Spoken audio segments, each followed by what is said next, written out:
മുല്ലശ്ശേരി ജംഗ്ഷനിൽ നിന്ന് ഏജന്റിന്റെ കയ്യിൽ നിന്നും കൈപ്പറ്റിയ സപ്ലൈക്കുള്ള പത്രങ്ങൾ തന്റെ ബൈക്കിന് മുന്നിൽ സെറ്റ് ചെയ്ത് സലീഷ് ബൈക്ക് സ്റ്റാർട്ട് ചെയ്തു. പതിവ് പോലെ തന്റെ പ്രയാണം ആരംഭിച്ചു. നാടും നഗരവും മുഴുവനായി ഉണരാൻ ഒരു 7 മണിയെങ്കിലും ആവണം. ഈ സമയം അതുകൊണ്ട് തന്നെ പ്രധാനമായും പത്രക്കാർക്കും പാൽക്കാർക്കുമുള്ളതാണ്. മെയിൻ റോഡിലെ 4-5 വീടുകൾ കഴിഞ്ഞാൽ ബീച്ച് റോഡിലാണ് സലീഷിന് തന്റെ പത്രങ്ങൾ ഇടാനുള്ളത്. പതിവ് പോലെ തന്നെ കുട്ടൻ ചേട്ടന്റെ ചായമക്കാനിയിൽ നിന്ന് ലൈറ്റ് ചായ കുടിച്ച് സലീഷ് മെയിൻ റോഡിൽ നിന്ന് ബീച്ച് റോഡിലേക്ക് കയറി. പതിവ് മൂളിപ്പാട്ടുമായി തന്റെ 2 വീലറുമായി സലീഷ് മുന്നോട്ട് നീങ്ങി. 1/2 കിലോമീറ്ററോളം ആർത്തിരമ്പുന്ന കടൽത്തിരമാലകൾക്ക് സമാന്തരമായ കരിങ്കൽ കെട്ടുകളുടെ അടുത്തുകൂടിയുള്ള റോഡിലൂടെയാണ് പോകേണ്ടത്. ആ സമയത്ത് പടിഞ്ഞാറ് നിന്ന് അടിച്ചു വീശുന്ന തണുത്ത കാറ്റിൽ ഒരു വല്ലാത്ത അനുഭൂതിയുണ്ട്. എന്നും പത്രമിട്ട് കഴിഞ്ഞു വരുമ്പോൾ ഒരല്പനേരമെങ്കിലും അവൻ കടപ്പുറത്ത് ചിലവഴിക്കാറുണ്ട്. അന്നത്തെ യാത്രയിലും സന്തുഷ്ടനായിരുന്നു സലീഷ്. തന്റെ സന്തോഷമെന്തെന്നറിയാത്ത ദിനരാത്രങ്ങളുടെ ഉദ്ഘാടനമാണ് അന്നെന്നറിയാതെ. അല്പം മുന്നോട്ടു പോയപ്പോൾ റോഡിന്റെ ഓരത്ത് ഒരു ചുവന്ന സ്വിഫ്റ്റ് ഡിസയർ കാർ പാർക്ക് ചെയ്തിരിക്കുന്നു. ഒറ്റ നോട്ടത്തിൽ തന്നെ ആ കാർ അവൻ തിരിച്ചറിഞ്ഞു. Manuel doctor. ഇത്ര നേരത്തെ ഈ ഡോക്ടർ എന്താ ബീച്ചിൽ? മുമ്പ് ഇങ്ങനെയൊന്നും കാണാത്തതാണല്ലോ. ആ റോഡിന്റെ പ്രഭാത സന്ദർശകരെ ഏകദേശം ഒരു 10-15 വർഷമായി അറിയാവുന്ന ഒരേ ഒരാളായിരുന്നു സലീഷ്. ബൈക്ക് പതുക്കെ കാറിന്റെ ഡ്രൈവർ സീറ്റിനടുപ്പിച്ച് സീറ്റിലേക്ക് നോക്കിയ അവൻ ഞെട്ടിത്തെറിച്ചുപോയി. മധ്യവയസ്കനായ ഡോക്ടർ മാനുവൽ ജോൺ തന്റെ കാറിന്റെ ഡ്രൈവിംഗ് സീറ്റിൽ തുറിച്ച കണ്ണുകളോടെ നിശ്ചലനായിരിക്കുന്നു. ഭയത്തിന്റെ ഒരു നെരിപ്പോടെങ്കിലും മനസ്സിലുള്ള ആരും ആ മുഖം കണ്ടാൽ ബോധശൂന്യരായി തീരും. എന്തോ ഭീകര കാഴ്ച കണ്ട് പേടിച്ചരണ്ട ഭീതിതമായ ഡോക്ടറുടെ ഇരുത്തത്തിൽ നിന്ന് തന്നെ അദ്ദേഹം മരണപ്പെട്ടിട്ടുണ്ട് എന്ന് വ്യക്തമായിരുന്നു.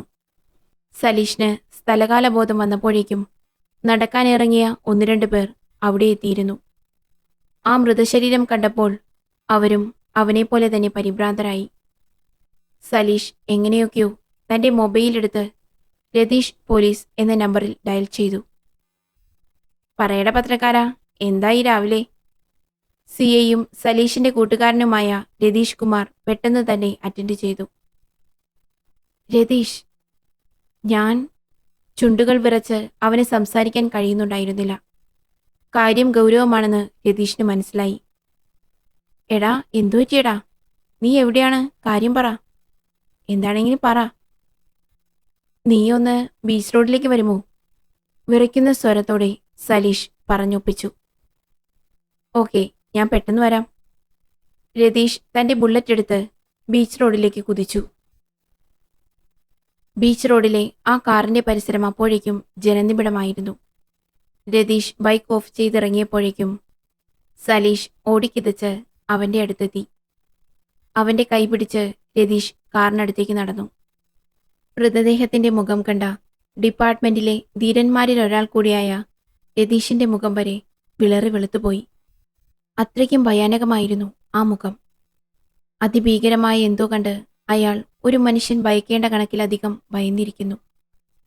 എന്തായിരിക്കും മരിക്കുന്നതിനു മുമ്പ് ആ നാട്ടിലെ പ്രശസ്തനും പ്രഗത്ഭനും ജനസമ്മതി നേടിയ റെഡ് ക്രസന്റ് ഹോസ്പിറ്റൽ MD-യുമായ ഡോക്ടർ മാനുവൽ ജോൺ കണ്ട ആ ഭീകര കാഴ്ച? കൂടുതൽ പോലീസുകാരെത്തി ഇൻക്വസ്റ്റ് നടത്തി. ഫോറൻസിക് വിദഗ്ധർ ബോഡി എക്സാമിൻ ചെയ്തു. പോലീസ് സർജൻ ഡോക്ടർ തോമസ് സക്കറിയുടെ നേതൃത്വത്തിൽ ബോഡി പോസ്റ്റ്മോർട്ടത്തിനായി എടുത്തു.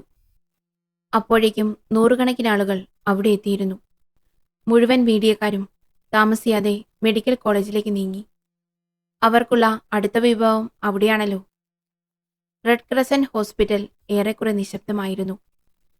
എമർജൻസി അല്ലാത്ത കേസുകളെയൊക്കെ മറ്റ് ഹോസ്പിറ്റലുകളിലേക്ക് റെഫർ ചെയ്ത് ഡോക്ടർമാരും സ്റ്റാഫുമെല്ലാം മെഡിക്കൽ കോളേജ് പരിസരത്തേക്ക് തിരിച്ചു. കുറച്ചുപേർ മാനുവൽ ഡോക്ടറുടെ വസതിയായ ജോൺസൺ വില്ലയിലേക്കും. എല്ലാവരുടെയും മുഖത്ത് വല്ലാത്ത ഭീതിയും ആകാംക്ഷയുമായിരുന്നു. Johnson villa. മാനുവൽ ഡോക്ടറുടെ മനസാക്ഷി സൂക്ഷിപ്പുകാരനും ദീർഘകാലത്തെ അദ്ദേഹത്തിന്റെ കാര്യസ്ഥനുമായ തോമസ് കുട്ടി വിഷണ്ണനായി വീട്ടുവരാന്തയിൽ ഇരിക്കുകയാണ്. ആ വീട്ടിൽ ആ മനുഷ്യനറിയാതെ ഒരു ഈച്ച പോലും അനങ്ങില്ല. വെറുതെ ഇരിക്കുക എന്നൊരു ശീലം അയാൾക്കുണ്ടായിരുന്നില്ല. എന്നിട്ടും തന്റെ രണ്ടു കൈകളിൽ തലയും താങ്ങിപ്പിടിച്ചിരുന്ന് അയാൾ കണ്ണീർ വാർത്തു. വരുന്നവരെയും പോകുന്നവരെയും ഒന്നും അയാൾ ശ്രദ്ധിച്ചില്ല. CI രതീഷ് കുമാറും സംഘവും അധികം വൈകാതെ അവിടെ എത്തി. അപ്പോഴേക്കും വീടും പരിസരവും ജനങ്ങളെ കൊണ്ട് നിറഞ്ഞിരുന്നു. തോമസ് കുട്ടി എഴുന്നേറ്റ് നിന്നു. അവിടെ ഡ്യൂട്ടിയിലുണ്ടായിരുന്ന SI സന്തോഷ് അയാളെ പരിചയപ്പെടുത്തി. സർ, ഇത് തോമസ് കുട്ടി. ഇയാളാണ് ഈ വീട്ടിലെ ഡോക്ടറുടെ സെർവന്റ്. ഓക്കെ. ബോഡി എത്തും മുമ്പ് എനിക്ക് ഡോക്ടറുടെ മുറിയൊന്ന് കാണണമായിരുന്നു. CIക്ക് പറഞ്ഞു നിൽക്കാൻ സമയമില്ലായിരുന്നു. വരൂ സർ. തോമസ് കുട്ടി അവരെയും കൊണ്ട് ആ വലിയ വീടിനുള്ളിലേക്ക് കയറി. ഡൈനിങ് ഹാളിന് പുറമെ ഒരൊറ്റ ബെഡ്റൂമായിരുന്നു താഴെ നിലയിൽ ഉണ്ടായിരുന്നത്. പിന്നെ കിച്ചണും.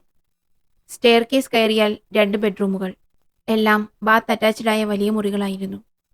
മുകളിലെ നിലയിലെ ഡോക്ടറുടെ മുറിയിലേക്ക് തോമസ് കുട്ടി അവരെ നയിച്ചു. മുറിയിൽ അസാധാരണമായി ഒന്നും കണ്ടിരുന്നില്ല. ഡോക്ടർ ഇവിടെ തന്നെയല്ലേ കിടക്കാറ്? രതീഷ് ചോദിച്ചു. അതെ സാറേ. ഡോക്ടർ സാർ ഇവിടെയും, ഞാൻ താഴെ മുറിയിലും. അപ്പോൾ ഈ വീട്ടിൽ നിങ്ങൾ രണ്ടുപേരും മാത്രമാണോ? അതെ സാറേ. ഡോക്ടറുടെ ഫാമിലി? അങ്ങേർക്ക് ഫാമിലിയൊന്നും ഇല്ല സാറേ. നാട്ടിൽ ആരും തന്നെയില്ല. അമേരിക്കയിലോ മറ്റോ ആരൊക്കെയോ ഉണ്ടെന്ന് തോന്നുന്നു.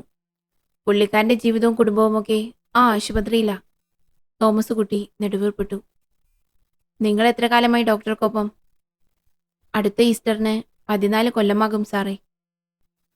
അപ്പോൾ ഇവിടെ നിങ്ങളല്ലാതെ ജോലിക്കാരൊന്നുമില്ലേ? I mean കിച്ചണിലൊന്നും? ആഹാരം പാകം ചെയ്യുന്നതൊക്കെ ഞാൻ തന്നെയാ സാറേ. പിന്നെ തൂത്തു തുടക്കാൻ ഒരു തമിഴത്തി പെണ്ണ് വരാറുണ്ട്. ഇവിടെ അടുത്തു തന്നെയാ താമസിക്കുന്നതാ. താഴെ ഇരിപ്പുണ്ടവർ. വിളിക്കണോ സാറേ? തോമസ് ചോദിച്ചു. ഇപ്പോൾ വേണ്ട, ഞാൻ പറയാം, രതീഷ് മറുപടി പറഞ്ഞു. ഡോക്ടറുടെ ചുളിവ് വീഴാത്ത ബെഡ്ഷീറ്റിലേക്ക് നോക്കിക്കൊണ്ട് രതീഷ് ചോദിച്ചു. ഇന്നലെ രാത്രി ഡോക്ടർ ഇങ്ങോട്ട് വന്നിട്ടില്ലേ? ഉവ്വ് സാർ. ഇന്നലെ അത്താഴം കഴിച്ചിട്ടാണ് പോയത്. കിടന്നിട്ടില്ല. അതിന് മറുപടിയായി തോമസ് പറഞ്ഞു. എങ്ങോട്ടാണ് പോകുന്നതെന്ന് പറഞ്ഞിരുന്നോ? ഇല്ല സാറേ, അതൊന്നും എന്നോട് പറയാറില്ല. ആഹാരം കഴിക്കുമ്പോൾ മുഴുവനും ആരോടോ ഫോണിൽ സംസാരിക്കുന്നുണ്ടായിരുന്നു. കഴിച്ചു കഴിഞ്ഞ ഉടനെ ഇവിടെ വന്ന് വസ്ത്രം മാറിയിട്ടാണ് പോയത്. എന്നോട് കഴിച്ചു കിടന്നോളാൻ പറഞ്ഞു. തോമസ് ഓർത്തെടുത്ത് പറഞ്ഞു. ഡോക്ടർക്ക് വല്ല ചുറ്റുകളിയും ഉണ്ടായിരുന്നോ രതീഷ്? SI സന്തോഷിന്റെ മുഖത്ത് നോക്കി കണ്ണടച്ചു. അങ്ങനെയൊന്നുമില്ല സാറേ, തോമസ് അനിഷ്ടത്തോടെ പറഞ്ഞു. അത് നിങ്ങൾക്കെങ്ങനെ അറിയാം? അയാൾ എങ്ങോട്ടാണ് പോകാറെന്ന് നിങ്ങൾക്കറിയില്ലല്ലോ. രതീഷ് അയാളുടെ മുഖത്ത് നോക്കി ചോദിച്ചു. അയാൾ ഈർഷ്യത്തോടെ തല താഴ്ത്തി പല്ലിറുമി. സോറി, ഞാൻ ചുമ്മാ ചോദിച്ചതാ. രതീഷ് പിന്മാറി. തോമസ് ഏട്ടാ, ഈ ഡോക്ടർക്ക് സുഹൃത്തുക്കൾ, ശത്രുക്കൾ അങ്ങനെയാരെങ്കിലും? എനിക്കറിയില്ല. ദേഷ്യം വിട്ടുമാറാതെ തോമസ് പറഞ്ഞു. അത് വിട് ചേട്ടാ, ഞാനൊരു തമാശ പറഞ്ഞതല്ലേ. നിങ്ങളത് കാര്യാക്കിയോ? രതീഷ് അനുനയിപ്പിക്കാൻ ശ്രമിച്ചു. എന്നാലും സാറേ, നിങ്ങൾ പോലീസുകാർക്ക് അത് തമാശയായിരിക്കാം.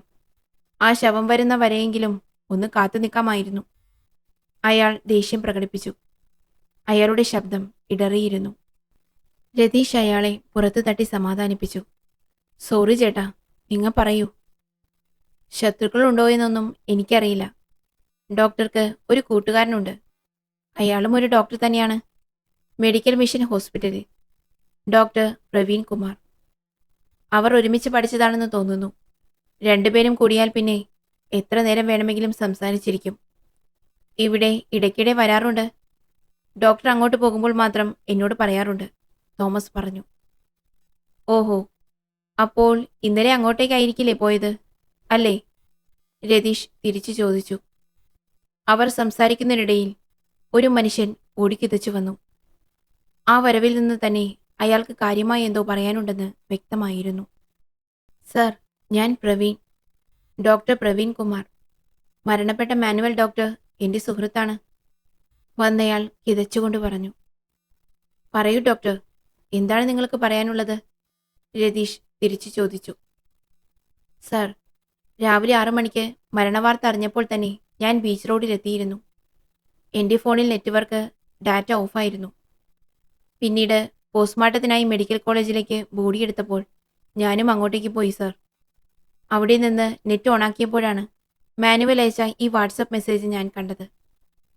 ഫോൺ രതീഷിന് നേരെ നീട്ടിക്കൊണ്ട് ഡോക്ടർ പ്രവീൺ കുമാർ പറഞ്ഞു. രതീഷ് പെട്ടെന്ന് തന്നെ ആ മെസ്സേജ് വായിച്ചു. അതിൻ്റെ ഉള്ളടക്കം ഇങ്ങനെയായിരുന്നു: പ്രവീൺ, ഞാൻ തെറ്റ് ചെയ്തവനാണ്. എനിക്കുള്ള ശിക്ഷ ഞാൻ തന്നെ വിധിക്കുകയാണ്. എനിക്കുള്ളതെല്ലാം നിന്നെ ഞാൻ ഏൽപ്പിക്കുകയാണ്. നന്മയ്ക്കായി ചിലവഴിക്കുക. Good bye. മെസ്സേജ് വായിച്ച രതീഷ് സംശയത്തോടെ ഡോക്ടർ പ്രവീണിൻ്റെയും എസ് ഐ സന്തോഷിൻ്റെയും മുഖങ്ങളിലേക്ക് മാറി മാറി നോക്കി. ഫോൺ സന്തോഷിന് കൈമാറി രതീഷ് ഡോക്ടർ പ്രവീണിനോട് ചോദിച്ചു, ഡോക്ടർക്ക് എന്തു തോന്നുന്നു? ഞാൻ എന്തു പറയാനാണ് സാർ, മരണത്തിൻ്റെ ഷോക്ക് വിട്ടുമാറിയിട്ടില്ല. ഈ മെസ്സേജ് കണ്ടപ്പോൾ തന്നെ അവിടെയുള്ള ഒരു പോലീസുകാരനെ കാണിച്ചു കൊടുത്തപ്പോൾ അദ്ദേഹം പറഞ്ഞതനുസരിച്ചാണ് ഞാനിവിടെ വന്നത്. ഡോക്ടർ നിർവികാരനായി പറഞ്ഞു. ഞാൻ ചോദിച്ചത് അതല്ല ഡോക്ടർ. മാനുവൽ ഡോക്ടർ ആത്മഹത്യ ചെയ്യാൻ വല്ല സാധ്യതയും? നിങ്ങൾ ആത്മസുഹൃത്തുക്കളായിരുന്നില്ലേ? രതീഷ് ഉറച്ച ശബ്ദത്തോടെ ഡോക്ടറുടെ മുഖത്ത് നോക്കി ചോദിച്ചു. അങ്ങനെയൊന്നും ഇതുവരെയുള്ള സംസാരങ്ങളിൽ നിന്നും എനിക്ക് തോന്നിയിട്ടില്ല സർ. അവൻ എപ്പോഴും സന്തുഷ്ടനായിരുന്നു, പ്രവീൺ പറഞ്ഞു. നിങ്ങൾ അവസാനമായി സംസാരിച്ചത് എന്നാണ്? കഴിഞ്ഞ തിങ്കളാഴ്ച അവൻ എൻ്റെ ക്ലിനിക്കിൽ വന്നിരുന്നു. അന്നത്തേതിനു ശേഷം അവൻ്റെ ബോഡിയാണ് സാർ ഞാൻ കണ്ടത്, പ്രവീൺ നിരാശയോടെ പറഞ്ഞു. ഞാൻ ചോദിച്ചത് അതല്ലല്ലോ ഡോക്ടർ. നിങ്ങൾ അവസാനമായി സംസാരിച്ചത് എന്നാണ്? രതീഷിന്റെ മറുചോദ്യം കേട്ട പ്രവീൺ ഒന്ന് പതറി. അത് ഓ, ഇന്നലെ വൈകിട്ട് ഞാൻ അവനെ ഫോണിൽ ബന്ധപ്പെട്ടിരുന്നു, പ്രവീൺ മറുപടി നൽകി. എന്തിനായിരുന്നു നിങ്ങൾ അയാളെ വിളിച്ചത്? നിങ്ങൾ തമ്മിൽ എന്താണ് സംസാരിച്ചത്? ആ ചോദ്യം ഇഷ്ടപ്പെടാത്തതുപോലെ പ്രവീൺ പറഞ്ഞു. ഞങ്ങൾ സുഹൃത്തുക്കളാണ്. ഞങ്ങൾക്ക് പലതും സംസാരിക്കാനുണ്ടാകാം. അതൊന്നും നിങ്ങളെ അറിയിക്കാനൊന്നും പറ്റില്ല. പിന്നെ നിങ്ങളുടെ ചോദ്യം ചെയ്യൽ കേട്ടാൽ തോന്നും ഞാൻ അവനെ കൊന്നതെന്ന്, രതീഷ് ചിരിച്ചുകൊണ്ട് പറഞ്ഞു. ചൂടാകലേ ഡോക്ടറെ. ഇനി എന്തൊക്കെ ചോദിക്കാനിരിക്കുന്നു? ഇപ്പോൾ തന്നെ ഇങ്ങനെ വയലന്റ് ആയാൽ എങ്ങനെയാ? പിന്നെ ഒരു കാര്യം, സഹകരിക്കുന്നവരോട് തിരിച്ച് സഹകരിക്കാനാണ് ഞങ്ങൾക്കിഷ്ടം, അല്ലാത്തവരെ പൂട്ടാനും.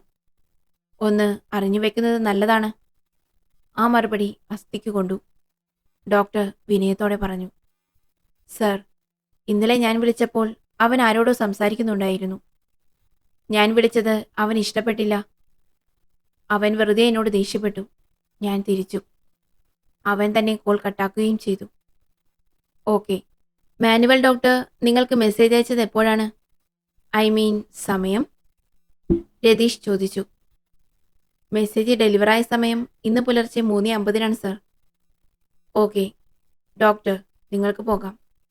ഓക്കെ ഡോക്ടർ, നിങ്ങൾക്ക് പോകാം. പക്ഷേ വിളിക്കുമ്പോൾ വരേണ്ടി വരും. പിന്നെ നിങ്ങളുടെ മൊബൈൽ ഞങ്ങളുടെ കൈവശം വയ്ക്കുകയാണ്. അന്വേഷണത്തിന് ആവശ്യമായേക്കാം, രതീഷ് പറഞ്ഞു. Okay sir. പ്രവീൺ ഡോക്ടർ താഴേക്കിറങ്ങി. തോമസ് ഏട്ടാ, ഞങ്ങളിപ്പോൾ പോവുകയാണ്. ഈ മുറിപൂട്ടി താക്കോൽ ഇവിടെ ഏൽപ്പിക്കണം. പിന്നെ നിങ്ങൾ വിളിപ്പിക്കുമ്പോൾ സ്റ്റേഷൻ വരെ വരേണ്ടി വരും, രതീഷ് തോമസ് കുട്ടിയോട് പറഞ്ഞു. ഉവ് സർ, അയാൾ സമ്മതിച്ചു. അവർ താഴേക്കിറങ്ങുമ്പോൾ ഒരു പോലീസ് കോൺസ്റ്റബിൾ മുകളിലേക്ക് ഫോണുമായി വരുന്നുണ്ടായിരുന്നു. സർ, ഐ ജിയാണ് ലൈനിൽ, അയാൾ പറഞ്ഞു. രതീഷ് ഫോൺ വാങ്ങി സംസാരിച്ചു. കോൾ കട്ടായതിനു ശേഷം രതീഷ് എസ് ഐ സന്തോഷിനോട് പറഞ്ഞു. 11 മണിക്ക് ഐ ജി ഓഫീസിൽ മീറ്റിംഗ്. താനും വരേണ്ടി വരും. Yes sir. സമയം 11:05. I G office. I G David സെബാസ്റ്റ്യന്റെ നേതൃത്വത്തിൽ meeting. Good morning all of you. നമുക്ക് നഷ്ടപ്പെടുത്താൻ സമയമില്ല. ഡോക്ടർ മാനുവലും ഞാനും തമ്മിലുള്ള ബന്ധം നിങ്ങൾക്കറിയാലോ. ഞാൻ മാത്രമല്ല, നമ്മുടെ ഡിപ്പാർട്ട്മെന്റിലെ പലരുമായും വ്യക്തിബന്ധമുള്ള ആളാണ് അദ്ദേഹം. CM മുതൽ സംസ്ഥാന നിയമസഭയിലെ പലരും അദ്ദേഹത്തിന്റെ ക്ലോസ് ഫ്രണ്ട്സാണ്. മുകളിൽ നിന്നുള്ള പ്രഷർ മുഴുവൻ സമയത്തും പ്രതീക്ഷിക്കാം. ഇപ്പോൾ തന്നെ DGP എന്നോട് ഫോണിൽ സംസാരിച്ചിരുന്നു. അദ്ദേഹം ഡൽഹിയിൽ നിന്ന് വന്ന ഉടൻ ഇങ്ങോട്ടെത്താമെന്ന് പറഞ്ഞിട്ടുണ്ട്. നല്ലൊരു ഇൻവെസ്റ്റിഗേഷൻ ടീം തന്നെ വേണമെന്നും പറഞ്ഞു. അതുകൊണ്ട് ശക്തമായ ഒരു ടീം നമുക്ക് വേണം. ഇതിനു പിന്നിൽ ആരായാലും, ഏത് ശക്തികളായാലും അവരെ നമുക്ക് വെളിച്ചത്ത് കൊണ്ടുവരണം. ആർക്കെങ്കിലും വല്ല സജഷൻസും ഉണ്ടോ? ഐ ജി എല്ലാവരോടുമായി ചോദിച്ചു.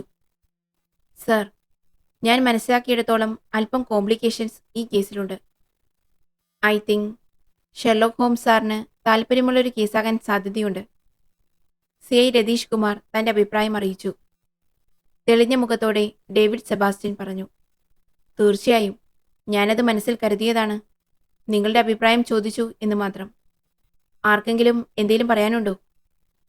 എല്ലാ മുഖങ്ങളും സംതൃപ്തമായിരുന്നു, ഒരു മുഖമൊഴിച്ച്. അത് SP വിജയരാഘവനായിരുന്നു. അയാൾ താഴോട്ട് നോക്കിയിരുന്നു. എന്താ SP വിജയൻ, നിങ്ങളുടെ അഭിപ്രായം? അയാളുടെ മുഖഭാവം ശ്രദ്ധിച്ച് IG ചോദിച്ചു. ഞാൻ എന്തു പറയാൻ, എല്ലാവരും കൂടി തീരുമാനിച്ചോളൂ, അയാൾ പ്രതികരിച്ചു.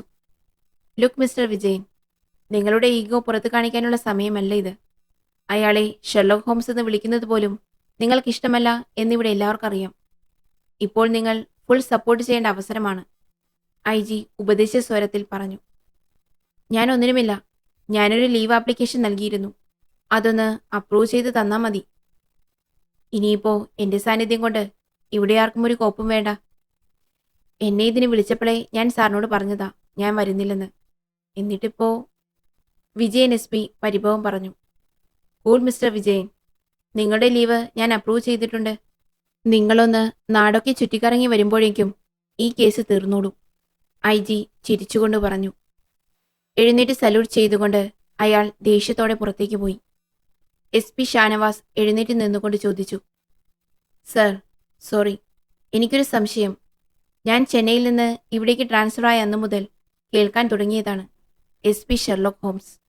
ശരിക്കും ആരാണ് അയാൾ? എന്തിനാണ് അയാളെ ഷെർലോക്ക് ഹോംസ് എന്ന് വിളിക്കുന്നത്? IG പുഞ്ചിരിച്ച് അഭിമാനത്തോടെ പറഞ്ഞു. എൻ്റെ 25 വർഷത്തെ സർവീസ് ജീവിതത്തിനിടയ്ക്ക് ഞാൻ കണ്ട ഏറ്റവും വിശ്വസ്തനായ പോലീസുകാരനാണ് അയാൾ, SP മസൂദ് ഷെരീഫ്. ആ പേര് പറയുമ്പോൾ തന്നെ അദ്ദേഹത്തിന് എന്തോ ആത്മവിശ്വാസം കൈവന്നതുപോലെ തോന്നിച്ചു. മിസ്റ്റർ ഷാനവാസ്, നിങ്ങൾ ഷെർലോക്ക് ഹോംസ് കഥകൾ വായിച്ചിട്ടുണ്ടോ? അതിൽ ആ കഥാപാത്രം കുറ്റകൃത്യങ്ങൾ തെളിയിക്കാൻ ഉപയോഗിക്കുന്ന ശൈലി വ്യത്യസ്തമാണ്. മസൂദിന്റെ രീതികൾക്ക് അതുമായി വല്ലാത്ത സാമ്യമുള്ളതുകൊണ്ടാണ് അയാൾക്ക് അങ്ങനൊരു പേര് വന്നത്. അയാളെ ഒരു കേസ് ഏൽപ്പിച്ചാൽ അത് തെളിയുമോ എന്ന കാര്യത്തിൽ എനിക്ക് സംശയമുണ്ടാകാറില്ല. അയാളുടെ കാര്യത്തിൽ അത്രത്തോളം കോൺഫിഡൻ്റ് ആണ് ഞാൻ. പിന്നെ ഇപ്പോൾ ഇവിടെ നിന്നും ഇറങ്ങിപ്പോയ വിജയരാഘവൻ SP, അവർ ഒരുമിച്ച് ട്രെയിനിങ്ങിലുണ്ടായിരുന്നു. അവർ തമ്മിലൊരു പ്രൊഫഷണൽ ജലസിയുടെ പ്രശ്നമുണ്ട്. അതിൻ്റെ ഭാഗമാണ് നേരത്തെ നിങ്ങൾ കണ്ട പ്രകടനവും ഇറങ്ങിപ്പോക്കുമെല്ലാം. IG വിശദീകരണം കഴിഞ്ഞപ്പോൾ CI രതീഷ് എഴുന്നേറ്റ് നിന്നു. സർ, മസൂദ് സാറിനെ? യെസ്, വിളിക്കൂ. അയാളോട് ഇങ്ങോട്ട് വരാൻ പറയൂ. ചർച്ചയിൽ അയാൾ കടന്നു വരുമെന്ന് ഉറപ്പുള്ളതുകൊണ്ടാണ് മീറ്റിംഗിൽ ഞാൻ ഉൾപ്പെടുത്താതിരുന്നത്. 10 മിനിറ്റ് കൊണ്ട് SP മസൂദ് ഷെരീഫ് IG ഓഫീസിലെത്തി. സല്യൂട്ട് ചെയ്തുകൊണ്ട് ദൃഢശരീര പ്രകൃതക്കാരനായ സുന്ദരനായ ആ ചെറുപ്പക്കാരൻ അകത്തേക്ക് പ്രവേശിച്ചു. IG വിഷയം അവതരിപ്പിച്ചു. മേലുദ്യോഗസ്ഥന്റെ ഓർഡർ സന്തോഷത്തോടെ അയാൾ അംഗീകരിച്ചു. അതോടെ IG CI രതീഷിനോടായി പറഞ്ഞു. രതീഷ്, കേസൊന്ന് വിശദീകരിക്കൂ. രതീഷ് നിലവിലെ മുഴുവൻ ഡീറ്റെയിൽസും അവതരിപ്പിച്ചു. പ്രവീൺ കുമാർ ഡോക്ടറുടെ മെസ്സേജിനെ പറ്റി അടക്കം. IG മസൂദിനോടായി ചോദിച്ചു. എന്തു പറയുന്നു മസൂദ്? കേസ് ഇൻട്രസ്റ്റിംഗ് തന്നെയാണ് സർ. എങ്കിലും പോസ്റ്റ്മോർട്ടം റിപ്പോർട്ട് വന്നതിന് ശേഷമേ എന്തെങ്കിലും നിഗമനത്തിലെത്താൻ കഴിയൂ. എന്നാലും ഒന്ന് ഞാൻ പറയാം സർ, ഇത് ഒരു ആത്മഹത്യയല്ല. It's a clear case of murder. ഇതൊരു കൊലപാതകമാണ്. അത്ഭുതത്തോടെ IG ചോദിച്ചു. അതെങ്ങനെ മനസ്സിലായി മസൂദ്? ആത്മഹത്യ ചെയ്യാൻ ഏറ്റവും എളുപ്പമുള്ളവർ ഡോക്ടർമാരാണ് സാർ. ജീവൻ രക്ഷിക്കാനും ജീവൻ എടുക്കാനും അവരോളം പ്രാപ്തരായ മറ്റൊരു വിഭാഗമില്ല. ഒരു ഡോക്ടർക്ക് ആത്മഹത്യ ചെയ്യാൻ തൻ്റെ മുറി തന്നെ ധാരാളം. അതിനായി വീട് വിട്ട് മറ്റൊരു സ്ഥലത്തേക്ക് കാറിൽ പോകേണ്ട ആവശ്യമില്ല. മാത്രമല്ല, ബോഡി കണ്ടവർ ഡോക്ടറുടെ മുഖത്ത് കണ്ട പരിഭ്രാന്തിക്ക് പിന്നിൽ എന്തോ ഉണ്ട്. എൻ്റെ നിഗമനമാണ് സാർ. ചിലപ്പോൾ തെറ്റായേക്കാം. Let's wait for the postmortem report sir. ഉറച്ച സ്വരത്തോടെ മസൂദിന്റെ വിവരണം കേട്ട IG സന്തുഷ്ടനായി. സാർ, പോസ്റ്റ്മോർട്ടം റിപ്പോർട്ട് റെഡിയാണ്. ഇങ്ങോട്ട് അയച്ചിട്ടുണ്ടെന്ന് പറഞ്ഞു, രതീഷ് പറഞ്ഞു. അപ്പോഴേക്കും സമയം 12:30 ആയിരുന്നു. IG ചോദിച്ചു. എനിവേ മസൂദ്, നിങ്ങളുടെ ടീം ആരൊക്കെയായിരിക്കണമെന്ന് നിങ്ങൾക്ക് തന്നെ തീരുമാനിക്കാം. ആലോചിച്ച് പറഞ്ഞാൽ മതി. ആലോചിക്കാനോ ഒന്നുമില്ല sir. CI Jaison Varghese, CI Ratheesh Kumar, പിന്നെ SI മീര പോൾ. പ്രതീക്ഷിച്ചതുപോലെ IG പറഞ്ഞു. ഗുഡ്. പെട്ടെന്ന് തന്നെ അന്വേഷണം കംപ്ലീറ്റ് ചെയ്യാമെന്ന് പ്രതീക്ഷിക്കുന്നു. We will try our best sir. അല്പം കഴിഞ്ഞപ്പോഴേക്കും പോസ്റ്റ്മോർട്ടം റിപ്പോർട്ടുമായി police surgeon doctor Thomas Zachariah എത്തി. മസൂദ് റിപ്പോർട്ട് വായിച്ചു. മരണം കാരണം കണ്ട അയാളുടെ നെറ്റി ചുളിഞ്ഞു. കൂടുതൽ ചിന്താകുലനായി അയാൾ IG നോക്കി. പറയൂ മസൂദ്, എന്താണ് മരണകാരണം? മസൂദ് എല്ലാവരോടുമായി പറയാൻ ആരംഭിച്ചു. മുഴുവൻ മുഖങ്ങളും ആകാംക്ഷയോടെ, ഭീതിയോടെ അയാൾക്ക് കാതോർത്തു. Snake Poisson. മസൂദ് അത് വായിച്ച് ചോദ്യരൂപേണ ഡോക്ടർ തോമസ് സക്കറിയുടെ മുഖത്തേക്ക് നോക്കി. അതെ സർ, ഉഗ്രവിഷമുള്ള അണലിയുടെ വിഷബാധയേറ്റാണ് മരിച്ചിരിക്കുന്നത്. പക്ഷേ പാമ്പ് കടിച്ചിട്ടല്ല വിഷമുള്ളിൽ ചെന്നിട്ടുള്ളത്. പിന്നെ? IG ആകാംക്ഷയേറി. പാമ്പിന്റെ വിഷം അയാളുടെ ശരീരത്തിലേക്ക് ഇഞ്ചക്ട് ചെയ്തതാണ്, ഡോക്ടർ മറുപടി പറഞ്ഞു. അപ്രതീക്ഷിതമായ മറുപടി കേട്ട് അത്ഭുതത്തോടെ എല്ലാവരും ഡോക്ടറുടെ മുഖത്തേക്ക് നോക്കി. ഡോക്ടർ തുടർന്നു. പക്ഷേ മരിക്കുന്നതിന് മുമ്പ് അദ്ദേഹത്തിന് ഹൃദയാഘാതം സംഭവിച്ചിട്ടുണ്ട്. എന്തോ കണ്ട് ഭയന്നതാകാനാണ് സാധ്യത. അദ്ദേഹത്തിന്റെ മുഖം ഭയന്ന് വിളറി വെളുത്തിരുന്നല്ലോ. അതിനു പുറമെ വിഷബാധയേറ്റ് അദ്ദേഹത്തിന്റെ ശരീരം നീലച്ചിരുന്നു. ഭയന്ന മുഖത്തോടുകൂടെ നീലനിറം കൂടി ഉണ്ടായതിനാലാകാം മുഖം കൂടുതൽ ഭീതിതമായത്. മരണം സംഭവിച്ചിരിക്കുന്നത് പുലർച്ചെ 3 മണിക്കും 3:30 ഇടയ്ക്കാണ്. ഡോക്ടർ, അദ്ദേഹത്തിന്റെ ശരീരത്തിന്റെ ഏതു ഭാഗത്താണ് വിഷം ഇഞ്ചക്ട് ചെയ്തിരിക്കുന്നത്? മസൂദ് ഇടയ്ക്ക് കയറി ചോദിച്ചു. അദ്ദേഹത്തിന്റെ ഇടതു തോളിൻ കൈയിൽ, ഡോക്ടർ തുടർന്നു. കൃത്യമായി ഞരമ്പിലേക്കുള്ള ഇഞ്ചക്ഷൻ ആയതിനാൽ വളരെ പെട്ടെന്ന് തന്നെ വിഷം ബോഡിയിൽ സ്പ്രെഡായിട്ടുണ്ട്. ഡോക്ടർ, ഒരു സംശയം. ഒരു മനുഷ്യന്റെ തോളിൻ കൈയിലെ ഞരമ്പിലേക്ക് കൃത്യമായി ഇഞ്ചക്ട് ചെയ്യണമെങ്കിൽ? മസൂദ് വീണ്ടും ഇടക്കേറി ചോദിച്ചു. അതെ സർ, ഇഞ്ചക്ട് ചെയ്തത് ഞരമ്പുകളുടെ ഘടന കൃത്യമായി അറിയാവുന്ന ഒരാളായിരിക്കണം. May be a doctor. എല്ലാവരും അമ്പരന്നുകൊണ്ടാണ് അത് കേട്ടത്. റിപ്പോർട്ട് കൈമാറി പോലീസ് സർജൻ തിരിച്ചുപോയി. എന്തു പറയുന്നു മസൂദ്? ആ ഡോക്ടർ തന്നെ തന്റെ കൈകളിലേക്ക് ഇഞ്ചക്ട് ചെയ്തതാവാമല്ലോ. അപ്പോൾ ആത്മഹത്യക്കുള്ള സാധ്യതയല്ലേ കൂടുതൽ? ഡോക്ടറുടെ സുഹൃത്തിനയച്ച ആത്മഹത്യാക്കുറിപ്പ് ചേർത്ത് വായിക്കുമ്പോൾ IG പ്രതീക്ഷയോടെ മസൂദിന്റെ കണ്ണുകളിലേക്ക് നോക്കി. എല്ലാ കണ്ണുകളും അദ്ദേഹത്തിന്റെ മുഖത്തേക്ക് തന്നെയായിരുന്നു. നോ സർ, എന്റെ അഭിപ്രായത്തിലേക്ക് ഞാൻ കൂടുതൽ അടുക്കുകയാണ് ചെയ്തത്. It's A murder. ഇതൊരു കൊലപാതകം തന്നെയാണ് സർ. ഞാൻ നേരത്തെ പറഞ്ഞല്ലോ, ഒരു ഡോക്ടർക്ക് ആത്മഹത്യ ചെയ്യാൻ വളരെ എളുപ്പമാണ്. ഇത്തരം കോംപ്ലിക്കേഷനുകളുള്ള വഴികൾ തിരഞ്ഞെടുക്കണമെന്നില്ല. ഇനി അങ്ങനെയാണെങ്കിൽ തന്നെ നൂറുകണക്കിന് പോയിസണുകളെപ്പറ്റി വ്യക്തമായി അറിയാൻ സാധ്യതയുള്ള ഒരു അലോപ്പതി ഡോക്ടർ എന്തിന് പാമ്പിൻ വിഷം തേടി പോകണം? ഇനി മറ്റൊരു കാര്യം, ഡോക്ടർ തന്നെയാണ് ഈ ഇഞ്ചക്ഷൻ ചെയ്തതെങ്കിൽ അദ്ദേഹത്തിന് വളരെ എളുപ്പത്തിൽ കയ്യെത്തും ദൂരത്തുള്ള ഞരമ്പുകൾ തിരഞ്ഞെടുക്കാമായിരുന്നു. ഇവിടെ അദ്ദേഹത്തിന്റെ ഇടതു തോളിൻ കൈയിലാണ് കുത്തേറ്റിരിക്കുന്നത്. വളരെ പ്രയാസപ്പെട്ടുകൊണ്ട് ആത്മഹത്യ ചെയ്യേണ്ട കാര്യമെന്താണ്? തീർന്നില്ല സാർ. ആത്മഹത്യ ചെയ്യാൻ തീരുമാനിച്ച അദ്ദേഹം എന്തിന് പുലർച്ചെ 3 മണിവരെ കാത്തിരിക്കണം? മാത്രമല്ല, ഈ വിഷം കുത്തിവെക്കൽ അദ്ദേഹത്തിന്റെ റൂമിലിരുന്നും ആവാമല്ലോ. മസൂദിന്റെ വിവരണം കഴിഞ്ഞപ്പോൾ IG എഴുന്നേറ്റ് നിന്ന് പറഞ്ഞു. മസൂദ്, നിന്നെ ഏൽപ്പിച്ചതുകൊണ്ട് ഈ കേസ് തെളിയിക്കപ്പെടുമെന്ന ഉറച്ച വിശ്വാസത്തിലാണ് ഞാൻ DGPയുമായി സംസാരിക്കാൻ പോകുന്നത്. I will trust you so much. I will try my best sir. Masood തിരിച്ചു പറഞ്ഞു. All the best. Thank you sir. Meeting അവിടെ അവസാനിച്ചു. Johnson villa. ഡോക്ടറുടെ മൃതദേഹം എത്തിക്കഴിഞ്ഞു. 3 മന്ത്രിമാരും 8 MLAമാരും അതിനോടകം എത്തിക്കഴിഞ്ഞിരുന്നു. പോലീസുകാരുടെ ഒരു പട തന്നെ വീട്ടുപടിക്കലുണ്ടായിരുന്നു. അത്രത്തോളം വിശാലമായിരുന്നു ഡോക്ടറുടെ ബന്ധങ്ങൾ. അതിന് കാരണവുമുണ്ട്. കേരളത്തിലെ എണ്ണം പറഞ്ഞ പണച്ചാക്കുകളിലൊന്നായിരുന്നു doctor Manuel John. Red crescent hospital അയാളുടെ സൈഡ് ബിസിനസ് മാത്രമാണ്. ജ്വല്ലറികളിലേക്ക് വിദേശ സ്വർണം എത്തിക്കുകയാണ് പ്രധാന ഏർപ്പാട്. അതിന്റെ നിയമപിന്തുണയ്ക്കായി വാരിയെറിയുന്ന കോടികളുടെ ഇരകളാണ് മേൽപ്പറഞ്ഞ രാഷ്ട്രീയക്കാരും പോലീസുകാരുമെല്ലാം. എല്ലാവരുടെയും സാന്നിധ്യത്തിൽ ബോഡി പള്ളിയിലേക്കെടുത്തു. എല്ലാത്തിലും കണ്ണികളായി ഇൻവെസ്റ്റിഗേഷൻ ടീമും ഉണ്ടായിരുന്നു. തന്റെ ടീം സെലക്ഷനിൽ പൂർണ്ണ സംതൃപ്തനായിരുന്നു മസൂദ് ഷെരീഫ് IPS. CI ജെയ്സൺ പ്രഗത്ഭനായ ഒരു ഓഫീസർ എന്നതിലുപരി തന്റെ ഉറ്റ സുഹൃത്തായിരുന്നു. അതുകൊണ്ട് തന്നെ അവർ മാത്രമുള്ള സമയങ്ങളിൽ ഒഫീഷ്യൽ ഫോർമാലിറ്റികളൊന്നും ഉണ്ടാകാറില്ലായിരുന്നു. ഒരു 10 പേരെ ഒറ്റയ്ക്ക് നേരിടാൻ മാത്രം ആരോഗ്യവാനായിരുന്നു അയാൾ. മാത്രമല്ല, രഹസ്യാന്വേഷണത്തിലുള്ള അയാളുടെ കഴിവ് ഡിപ്പാർട്ട്മെന്റിൽ പ്രശസ്തമായിരുന്നു. CI രതീഷ് കുമാർ നിഷ്കളങ്കനായ ഒരു ഓഫീസറാണ്. ഡ്യൂട്ടിക്ക് വേണ്ടി എന്തിനും തയ്യാറായ ആ മനുഷ്യൻ ഏത് പാതിരാത്രിയും പകലാക്കാൻ കഴിവുള്ളയാളാണ്. SI മീര പോൾ അതിബുദ്ധിശാലിയാണ്. ഒരാളെ വശീകരിക്കാൻ അവരെക്കാൾ മികച്ച ഒരാൾ ഡിപ്പാർട്ട്മെന്റിലില്ല. ഡോക്ടറുടെ ശവമടക്ക് ചടങ്ങുകൾ പൂർത്തിയാക്കിയ ശേഷം SP ഓഫീസിൽ അവർ ഒത്തുചേർന്നു. Then our mission is on. നമുക്ക് തുടങ്ങാൻ സമയമായി. മസൂദ് ഷെരീഫ് തന്റെ സംസാരം തുടങ്ങി. സർ, നമ്മുടെ തുടക്കം എവിടെ നിന്നായിരിക്കും? മീര തിരക്കുകൂട്ടി. ലുക്ക്, എന്റെ ശൈലി അറിയാലോ. നമ്മൾ വ്യത്യസ്ത ജോലികളായിരിക്കും ചെയ്യുക. ഓരോ ദിവസത്തേക്കും ഓരോരുത്തർക്കുമുള്ള ഡ്യൂട്ടി ഞാൻ രാവിലെ വിഭജിച്ച് തരും. വൈകിട്ട് നാം കണ്ടുമുട്ടുന്നത് വരെയുള്ള ജോലിയായിരിക്കും അപ്പോൾ തരിക. പിന്നീട് നാം കണ്ടുമുട്ടിയതിനു ശേഷം കൃത്യമായ അവലോകനം.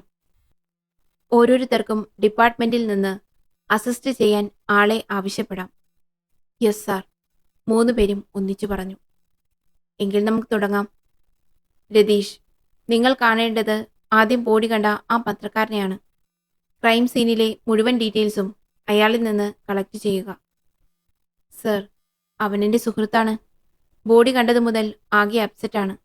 ഞാൻ വിളിച്ചിരുന്നു. സംഭവത്തിന് ശേഷം ആള് പുറത്തിറങ്ങിയിട്ടില്ല. ഏതായാലും ഞാൻ അവനെ കാണാം സർ, രതീഷ് പറഞ്ഞു.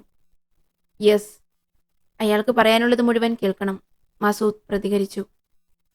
ജയ്സൺ, നീ പോകേണ്ടത് ഡോക്ടറുടെ സുഹൃത്ത് പ്രവീൺ കുമാറിന്റെ അടുത്തേക്കാണ്. അയാളുടെ മൊബൈൽ ഫോൺ നമ്മുടെ കസ്റ്റഡിയിലുണ്ട്. അയാളിൽ നിന്നും നമുക്ക് കിട്ടേണ്ടത് ഡോക്ടർ മാനുവലുമായുള്ള അയാളുടെ ഫുൾ ഡീലുകളെ പറ്റിയാണ്. അവർ തമ്മിൽ പരിചയപ്പെട്ടതു മുതൽ അവസാനം അവർ ബന്ധപ്പെട്ടത് വരെയുള്ള കാര്യങ്ങൾ ഷോർട്ടായി. Okay sir. ജയ്സൺ മസൂദിന്റെ മുഖത്ത് നോക്കി പുഞ്ചിരിച്ചു. മസൂദ് ചിരിച്ചു. മീര പോകേണ്ടത് റെഡ് ക്രസന്റ് ഹോസ്പിറ്റലിലേക്കാണ്. കഴിഞ്ഞ ദിവസങ്ങളിലായി ഡോക്ടർ മാനുവലിന്റെ വിസിറ്റേഴ്സിനെ പറ്റിയാണ് അവിടെ നിന്നും കണ്ടെത്തേണ്ടത്. ഫുൾ വിസിറ്റേഴ്സ് ഡീറ്റെയിൽസ് ലിസ്റ്റ് എടുത്ത ശേഷം സ്റ്റാഫിൽ നിന്നും അദ്ദേഹത്തിന്റെ പേഴ്സണൽ വിസിറ്റേഴ്സിന്റെ വിവരങ്ങൾ വേറെ മാർക്ക് ചെയ്യണം. സർ, പേഴ്സണൽ വിസിറ്റേഴ്സ് എന്ന് പറയുമ്പോൾ? മീര സംശയം പ്രകടിപ്പിച്ചു. ഐ മീൻ, ചികിത്സയ്ക്കല്ലാതെ ഡോക്ടർ മാനുവലിനെ കാണാൻ അവിടെ വന്നവർ. കൂടുതൽ തവണ വന്നവരെ പ്രത്യേകം മാർക്ക് ചെയ്യണം. ഒരുപക്ഷെ ഡീറ്റെയിൽസ് തരാൻ അവർക്ക് പ്രയാസമുണ്ടായേക്കും. അപ്പോൾ മീരയുടെ സ്ഥിരം നമ്പറുകൾ ഇറക്കേണ്ടി വരും. അറിയാം സർ. ഓക്കെ, മീര പുഞ്ചിരിച്ചു. ഞാൻ പോകുന്നത് ഡോക്ടർ മാനുവലിന്റെ ജോൺസൺ വില്ലയിലേക്കാണ്. എനിക്ക് ആ കാര്യസ്ഥനെ ഒന്ന് കാണണം. ഓക്കെ, ഇപ്പോൾ സമയം 5:30 PM. ഇന്നത്തെ ഡ്യൂട്ടി പൂർത്തിയാക്കി കൃത്യം 8 മണിക്ക് നമ്മൾ വീണ്ടും കാണും. അതുവരെ ഗുഡ് ബൈ. എല്ലാവർക്കും best of luck. Thank you sir. മൂവരും ഒരുമിച്ച് സല്യൂട്ട് ചെയ്ത് പിരിഞ്ഞു. ജോൺസൺ വില്ലയിലേക്ക് മസൂദിന്റെ വാഹനം എത്തുമ്പോൾ ഇരുട്ട് വീണു തുടങ്ങിയിരുന്നു. ആ വീട് ശൂന്യമായിരുന്നു. തോമസ് കുട്ടി വീട്ടുവരാന്തയിൽ മസൂദിനെ പ്രതീക്ഷിച്ചതുപോലെ ഇരിക്കുന്നുണ്ടായിരുന്നു. വരൂ സർ. അയാൾ മസൂദിനെ അകത്തേക്ക് ക്ഷണിച്ചു. വിസിറ്റേഴ്സ് റൂമിലെ സോഫയിലേക്ക് ഇരുന്ന ശേഷം മസൂദ് പറഞ്ഞു. ഇരിക്കൂ തോമസേട്ടാ. ആ വിളി കേട്ടപ്പോൾ തോമസ് കുട്ടിയുടെ മുഖത്ത് ഒരു ആശ്വാസത്തിന്റെ അടയാളം മസൂദ് ശ്രദ്ധിച്ചു. സാറിന് കുടിക്കാൻ? തോമസ് മര്യാദ കാണിച്ചു. ഒന്നും വേണ്ട, നിങ്ങളിരിക്കൂ. കുറച്ച് സംസാരിക്കാനുണ്ട്. നിങ്ങൾ വീട്ടിലേക്കൊന്നും പോയില്ലേ? മസൂദ് ചോദിച്ചു. ഇവിടെ തന്നെ ഉണ്ടാകണമെന്ന് സാറുമാർ പറഞ്ഞിരുന്നു. ഡോക്ടർ സാറിന് വരാനായി ഈ നാട്ടിൽ ആരുമില്ലാത്തതുകൊണ്ട് ഇനി ഈ വീട് ഇങ്ങനെ ഒഴിഞ്ഞുകിടക്കേണ്ടി വരും സാറേ. 10-14 കൊല്ലം ഞാൻ വെച്ചും വിളമ്പി നോക്കി നടന്നതാ ഡോക്ടർ സാറിനെ. ഇങ്ങനെയൊരു പോക്ക് ഞാൻ പ്രതീക്ഷിച്ചിരുന്നില്ല. അപ്പോൾ ഡോക്ടർക്ക് അമേരിക്കയിൽ കുടുംബക്കാരുണ്ടെന്ന് പറഞ്ഞു കേട്ടല്ലോ. അതാരാ? ആരാണെന്നൊന്നും എനിക്കറിയില്ല സാറേ. അനിയനോ മറ്റോ ആണ്. ബന്ധപ്പെടാൻ നമ്പറോ അഡ്രസ്സോ ഒന്നും എൻ്റെ കയ്യിലില്ല സാറേ. തോമസ് കുട്ടി നെടുവേർപ്പെട്ടു. അതുപോട്ടെ, തോമസ് ഏട്ടാ, ഡോക്ടർ അവസാനമായി ഇവിടെ നിന്ന് പോയത് എവിടേക്കാണെന്ന് നിങ്ങൾക്കറിയില്ലെന്നല്ലേ പറഞ്ഞത്? മസൂദ് തോമസ് കുട്ടിയുടെ മുഖത്തു നോക്കി ചോദിച്ചു. അല്പം ആലോചിച്ച ശേഷം ചുറ്റും നോക്കി അയാൾ പറഞ്ഞു, അതെ സർ. അയാളുടെ മുഖഭാവം ശ്രദ്ധിച്ച് മസൂദ് വീണ്ടും ചോദിച്ചു, ഡോക്ടർ ആത്മഹത്യാക്കുറിപ്പ് എഴുതി വെച്ചിട്ടുണ്ടല്ലോ ചേട്ടാ. ആത്മഹത്യ ചെയ്യാൻ പോയതുകൊണ്ടായിരിക്കുമല്ലേ ഒന്നും പറയാതിരുന്നത്? തോമസ് വീണ്ടും ചുറ്റും നോക്കി പറഞ്ഞു, അതെ സർ. ചേട്ടൻ എവിടേക്കാ നോക്കുന്നത്? ആരെയെങ്കിലും പേടിക്കുന്നുണ്ടോ? ഇവിടെ ഞാനല്ലാതെ മറ്റാരുമില്ല. അയാൾ ഇടറിയ ശബ്ദത്തോടെ പറഞ്ഞു, അത് സാർ, എനിക്കൊരു കാര്യം പറയാനുണ്ട്. നേരത്തെ മറ്റേ സാറുമാരോട് ചോദിച്ചപ്പോൾ പേടിച്ച് ഞാനൊന്നും പറഞ്ഞില്ല. അയാൾ വീണ്ടും ചുറ്റും നോക്കി. ഇപ്പോൾ ഇവിടെ ആരുമില്ല. ചേട്ടൻ ധൈര്യമായി പറയൂ. മസൂദ് ധൈര്യം നൽകി. അയാൾ പറയാൻ ആരംഭിച്ചു. സർ, ഡോക്ടർ സാർ ഒരിക്കലും ആത്മഹത്യ ചെയ്യില്ല. എനിക്ക് 100% ഉറപ്പാണ് സർ. ഗദ്ഗതത്തോടെ തോമസ് കുട്ടി പറഞ്ഞു. ഇതാണോ നിങ്ങൾക്ക് പറയാനുണ്ടായിരുന്നത്? മസൂദ് സംശയത്തോടെ ചോദിച്ചു. അല്ല സർ, ഇന്നലെ രാത്രി ഡോക്ടർ സാർ പോയത്. തോമസ് നിർത്തി. പോയത്? പറയൂ ചേട്ടാ. മസൂദിന് ആകാംക്ഷയായി. സർ, അത് ഒരു പെണ്ണിന്റെ കൂടെ ആയിരുന്നു. ഏത് പെണ്ണിന്റെ? മസൂദ് ചോദിച്ചു. അവരുടെ പേരൊന്നും എനിക്കറിയില്ല സർ. കുറച്ചു നാളായി ഇടയ്ക്കിടെ അവരിവിടെ വരാറുണ്ട്. തെളിച്ചു പറയൂ ചേട്ടാ. മസൂദിന് ക്ഷമ നശിച്ചു തുടങ്ങി. അത് ഡോക്ടർ സാറിന് ഭാര്യയും മക്കളൊന്നുമില്ലെന്ന് ഞാൻ പറഞ്ഞിരുന്നല്ലോ. എങ്കിലും സാറിന് ചില ചുറ്റിക്കളികളൊക്കെ ഉണ്ടായിരുന്നു സാർ. ഇന്ന് രാവിലെ മറ്റേ സാർ ചോദിച്ചപ്പോൾ ഞാൻ പറയാതിരുന്നതാണ്. തോമസ് തുടർന്നു. ചിലപ്പോഴൊക്കെ ഇങ്ങോട്ട് കൊണ്ടുവരാറുണ്ട് പെണ്ണുങ്ങളെ. പക്ഷേ ഇങ്ങോട്ട് കൊണ്ടുവരുന്ന ദിവസം എന്നെ വീട്ടിലേക്ക് പറഞ്ഞയക്കാറാണ് പതിവ്. തോമസ് നിർത്തി. എന്നിട്ട്? മസൂദ് തുടരാൻ ആവശ്യപ്പെട്ടു. ചിലപ്പോൾ പെണ്ണിനെ കൊണ്ട് പുറത്തേക്ക് പോകാറുണ്ട്. എല്ലാ പ്രാവശ്യവും ഒരേ സ്ത്രീയാണോ ഉണ്ടാകാറ്? മസൂദ് ചോദിച്ചു. അല്ല സാർ, പെണ്ണുങ്ങൾ പലരാണ്. പക്ഷേ ഒരു പ്രാവശ്യം വന്നവർ വീണ്ടും ഉണ്ടാകാറുണ്ട്. തോമസ് മറുപടി പറഞ്ഞു. കൊള്ളാമല്ലോ ചേട്ടന്റെ സാറ്. എന്നാ പിന്നെ അയാൾക്കൊരു കല്യാണം കഴിച്ചുകൂടായിരുന്നു? ചിരിച്ചുകൊണ്ട് മസൂദ് ചോദിച്ചു. ഏയ്, ഒരു പെണ്ണിനെ വെച്ചുകൊണ്ടിരിക്കാനൊന്നും അങ്ങേർക്ക് താല്പര്യമുണ്ടായിരുന്നില്ല. പാതി പുഞ്ചിരിയോടെ അയാൾ പറഞ്ഞു. എന്നിട്ട് ആ പെണ്ണുങ്ങളെയൊക്കെ കണ്ടാൽ നിങ്ങൾ തിരിച്ചറിയുമോ? വീണ്ടും മസൂദ് ചോദിച്ചു. എല്ലാവരെയും ഒന്നും ഞാൻ അറിയില്ല സാറേ. പക്ഷേ ഇന്നലെ ഡോക്ടർ സാറിന്റെ കൂടെ പോയ ആ പെണ്ണ്, അവരെ ഞാൻ ഒരിക്കലും മറക്കില്ല സാറേ. തോമസ് മസൂദിന്റെ മുഖത്ത് നോക്കി. അതെന്താ? എനിക്കെന്നല്ല, ഒരു തവണ അവളെ കണ്ട ഒരാൾക്കും ആ മുഖം പെട്ടെന്ന് മറക്കാൻ കഴിയില്ല. തോമസ് ചിന്താകുലനായി പറഞ്ഞു. അതെന്താ ചേട്ടാ, അവൾ അത്രയ്ക്ക് സുന്ദരിയായിരുന്നോ? മസൂദ് ചോദിച്ചു. അതുകൊണ്ടല്ല സാർ, സാധാരണ പെണ്ണുങ്ങൾക്കുള്ളതിനേക്കാൾ ഉയരമുണ്ടായിരുന്നു അവർക്ക്. നല്ല വെളുത്തിട്ടാണ്.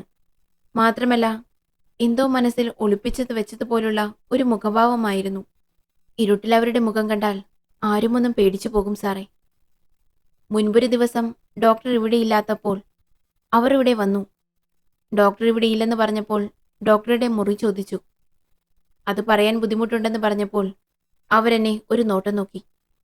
സത്യം പറയാലോ, ഞാൻ പേടിച്ചുപോയി സാർ. എനിക്ക് എന്തു പറ്റിയെന്നറിയില്ല. ഞാൻ മുറി കാണിച്ചു കൊടുത്തു. അവർ മുറിയിൽ കയറി വാതിലടച്ചു. അല്പനേരം കഴിഞ്ഞ് വാതിൽ തുറന്ന് ഇറങ്ങിപ്പോയി. ഞാൻ മുറിയിൽ കയറിയപ്പോൾ ഡോക്ടറുടെ ടേബിളിൽ ഒരു ചിത്രം വരച്ചു വെച്ചിരുന്നു. അടിയിൽ ഇംഗ്ലീഷിൽ ഏതാണ്ട് എഴുതിയും വെച്ചിരുന്നു. ഡോക്ടർ സാർ വന്നപ്പോൾ ഞാൻ വിവരം പറഞ്ഞു. മുറി തുറന്നു കൊടുത്തു എന്ന് പറഞ്ഞപ്പോൾ എന്നെ കുറെ വഴക്കു പറഞ്ഞു. പിന്നീട് ആ എഴുത്ത് കണ്ടപ്പോൾ കുറെ ചിരിക്കുകയും ചെയ്തു. തോമസ് പറഞ്ഞു നിർത്തി. ഇന്നലെ അവർ എപ്പോഴാണ് വന്നത്? മസൂദ് ചോദിച്ചു. ഇന്നലെ ഡോക്ടർ സാറ് ഭക്ഷണം കഴിക്കുമ്പോൾ മുഴുവൻ ഫോണിലായിരുന്നു. കുറച്ചു കഴിഞ്ഞ് എന്നോട് കഴിച്ചു കിടക്കാൻ പറഞ്ഞ് സാറ് പുറത്തേക്കിറങ്ങി. ഞാൻ സാറ് പോകുന്നത് നോക്കാൻ വേണ്ടി ജനാല കർട്ടൻ നീക്കിയപ്പോൾ സാറിന്റെ കാറിനടുത്തായി അവർ നിൽക്കുന്നുണ്ടായിരുന്നു. അവർ കണ്ടപ്പോൾ പരസ്പരം കെട്ടിപ്പിടിച്ചു സാറേ. ആ സമയത്ത് അവരുടെ മുഖത്ത് സന്തോഷത്തിന്റെ ഭാവമല്ലായിരുന്നു സാറേ. വല്ലാത്ത ദേഷ്യത്തിന്റെയും പകയുടെയും ഭാവമായിരുന്നു. അതുകൊണ്ടാണ് ഞാൻ പറഞ്ഞത്, ഡോക്ടർ സാർ ആത്മഹത്യ ചെയ്തതല്ല. ആ സ്ത്രീയായിരിക്കും സാറിനെ കൊന്നത്. അവരെ പിടിക്കണം സാറേ. എൻ്റെ ആരുമല്ലെങ്കിലും 10-14 വർഷങ്ങളായി എൻ്റെ ചോറ് ഇവിടെയാണ് സാറേ. എന്തൊക്കെ തെറ്റുകൾ ചെയ്താലും ഡോക്ടർ സാറ് എൻ്റെ കൺകണ്ട ദൈവമാണ്. ആ സ്ത്രീയെ അറസ്റ്റ് ചെയ്യണം സാറേ. അത് പറയുമ്പോഴേക്കും തോമസ് കുട്ടി കരഞ്ഞിരുന്നു. നമുക്ക് അന്വേഷിക്കാം ചേട്ടാ. നിങ്ങളുടെ ദൈവത്തെ കൊന്നതാരാണെങ്കിലും നമുക്കവരെ പിടിക്കാം. ഇപ്പോൾ ചേട്ടൻ സുഖമായി ഒന്നുറങ്ങ്. എല്ലാ വിഷമങ്ങളും എന്നോട് പറഞ്ഞല്ലോ. മസൂദ് അയാളെ സമാധാനിപ്പിച്ചു. ഇവിടുത്തെ CCTV സിസ്റ്റം എവിടെയാണ്? എനിക്കൊന്ന് ചെക്ക് ചെയ്യണം, മസൂദ് ചോദിച്ചു. ഡോക്ടർ സാറിന്റെ മുറിയിലാണ്. വരൂ സാർ. തോമസിന് പിന്നിലായി മസൂദ് നടന്നു. പരിശോധിച്ച ശേഷം മസൂദ് പറഞ്ഞു, ഞാനിപ്പോൾ പോവുകയാണ്. നിങ്ങൾ ഇവിടെ തന്നെ നിന്നാൽ മതി. ഞാൻ വീണ്ടും വരും.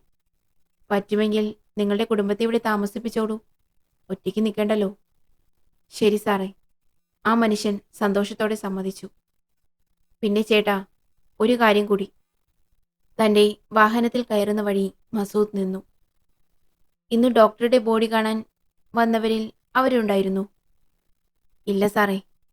ഇന്നെങ്ങാൻ അവരെ കണ്ടാൽ അപ്പോൾ തന്നെ പോലീസിനെ ഏൽപ്പിക്കാമെന്ന് ഞാൻ വിചാരിച്ചതാ.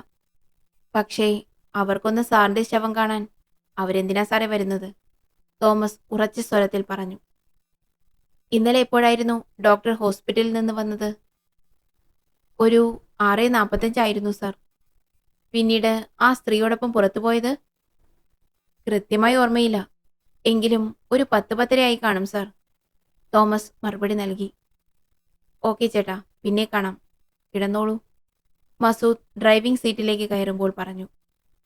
ഓഫീസിലെത്തുമ്പോഴേക്കും 8 മണിയായിരുന്നു. മറ്റു 3 പേരും അവിടെ കാത്തിരിക്കുന്നുണ്ടായിരുന്നു. എഴുന്നേറ്റ് നിന്ന് സല്യൂട്ട് ചെയ്ത് അവർ മസൂദിനെ സ്വീകരിച്ചു. ഗുഡ് ഈവനിങ്, ഇരിക്കൂ, മസൂദ് ആവശ്യപ്പെട്ടു. രതീഷ് പറയൂ, എന്തായി പോയ കാര്യം? ആദ്യത്തെ ഊഴം രതീഷിൻ്റെതായിരുന്നു.